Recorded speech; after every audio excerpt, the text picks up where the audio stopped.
Hello everyone, let me introduce myself. My name is Frans Tepu. I study in Polytechnic MPB Medan. I am the coding department. I will present my presentation. Enjoy the video. Baiklah, judul saya kali ini analisis penerapan sistem informasi akuntansi dalam meningkatkan pengendalian internal pemberian pembiayaan pada PT Bank Sumut Cabang Kabanjahe. Bab 1. Latar belakang. Kemajuan teknologi informasi pada masa kini membuat dunia usaha diperhadapkan dengan situasi atau kondisi persaingan yang semakin ketat yang menuntut perusahaan untuk menjalankan usahanya lebih efektif lagi dalam pencapaian tujuannya perusahaannya. Untuk perusahaan dagang, pengendalian terhadap persediaan sangat dibutuhkan karena berbeda dengan perusahaan jasa yang tidak memiliki persediaan sehingga tidak membutuhkan kontrol terhadap persediaan. Adanya sistem informasi yang baik dan benar akan menghasilkan informasi yang sesuai dengan kebutuhan.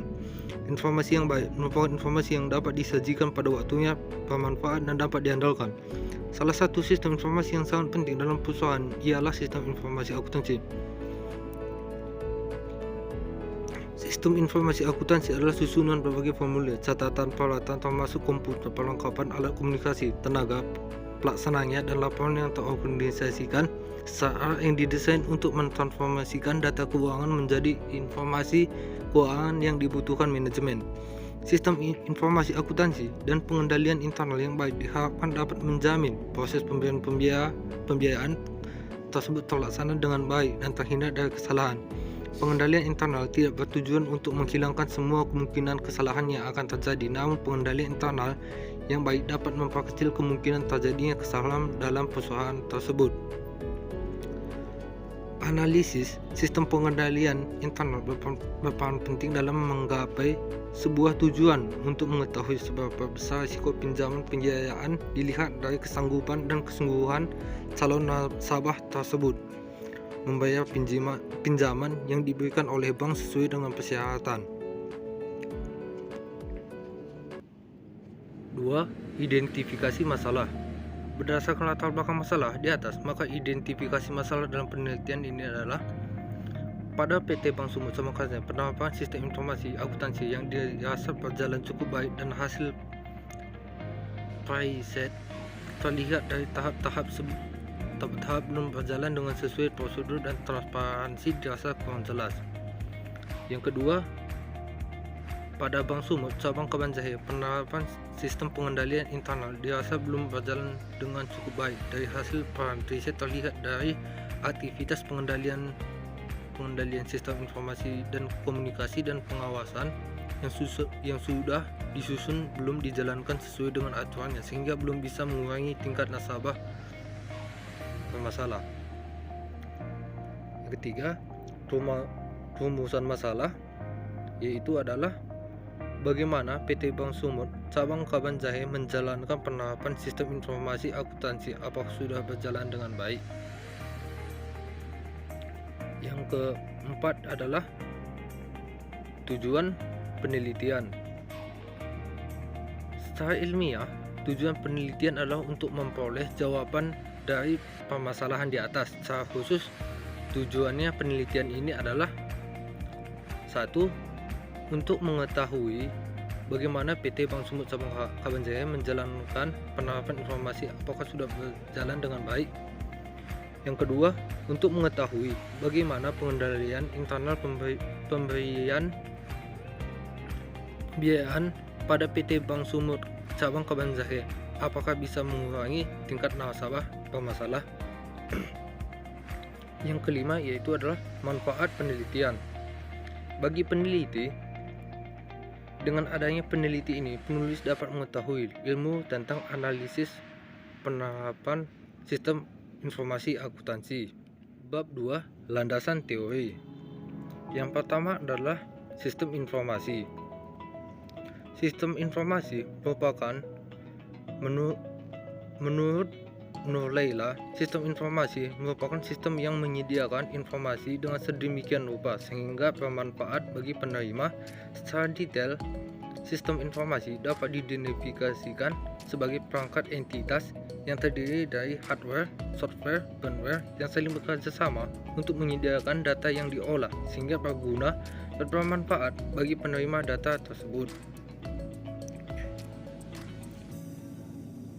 Yang kedua adalah karakteristik sistem informasi. Menurut Suli Lastri Amres Rusli Pravina Soya tahun 2010, karakteristik sistem informasi akuntansi memberikan manfaat bagi pemakainya, baik pemakai internal maupun pemakaian eksternal, apabila memenuhi karakteristik tersebut. Yang ketiga adalah unsur-unsur sistem informasi akuntansi. Menurut Ibit Sulastri, sistem informasi akuntansi sangat membutuhkan sumber daya untuk berfungsi. Sumber daya dapat diklarifikasikan sebagai alat, data, bahan pendukung, sumber daya manusia, dan dana. Sistem informasi akuntansi pada umumnya diberi nama menurut sumber daya manusia yang digunakan untuk sistem informasi akuntansi manual.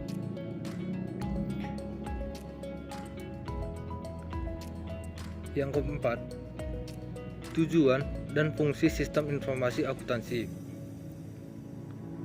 Tujuan sistem informasi akuntansi adalah sebagai pemrosesan transaksi dan pemrosesan informasi. Yang kelima adalah pengendalian internal.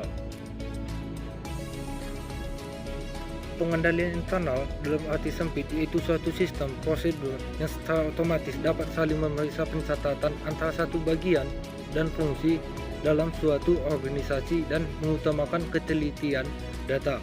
Biasanya, hal ini dilakukan dengan mempekerjakan dua orang atau lebih secara independen untuk memperoleh kebenaran angka yang sama.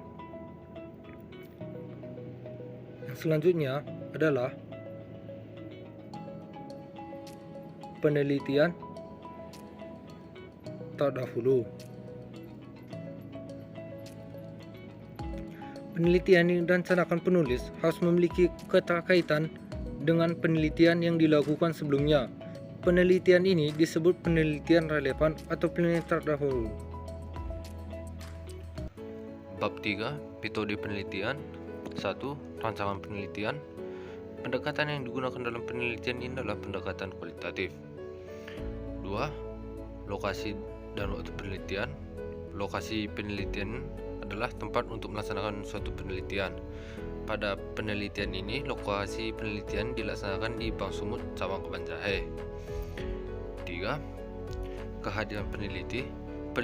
Peneliti harus terlibat langsung ke hal-hal atau orang-orang yang akan diteliti dengan teknik wawancara. 4. Tahapan penelitian. Tahapan penelitiannya yaitu menentukan tempat untuk melakukan penelitian, yaitu bank kantor cabang PT Bank Sumut cabang Kebanjahe.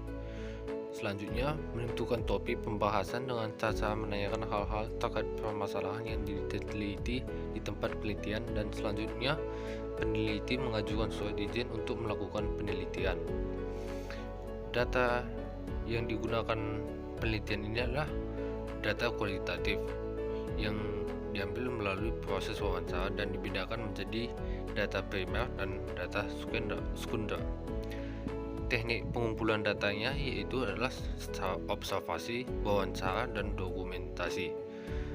Dan ketujuh, teknik analisis data yaitu analisis kualitatif menggunakan kata-kata yang biasanya disusun ke dalam teks yang diperluas dan tidak menggunakan perhitungan matematis berupa angka atau statistika sebagai alat bantu analisis. Yang terakhir adalah pemeriksaan keabsahan temuan. Dalam uji keabsahan data peneliti menggunakan data baik sumber teknik maupun waktu. Dalam mendapatkan keabsahan data, peneliti melakukan interview. Terima kasih. This is my video. Thank you for watching. See you.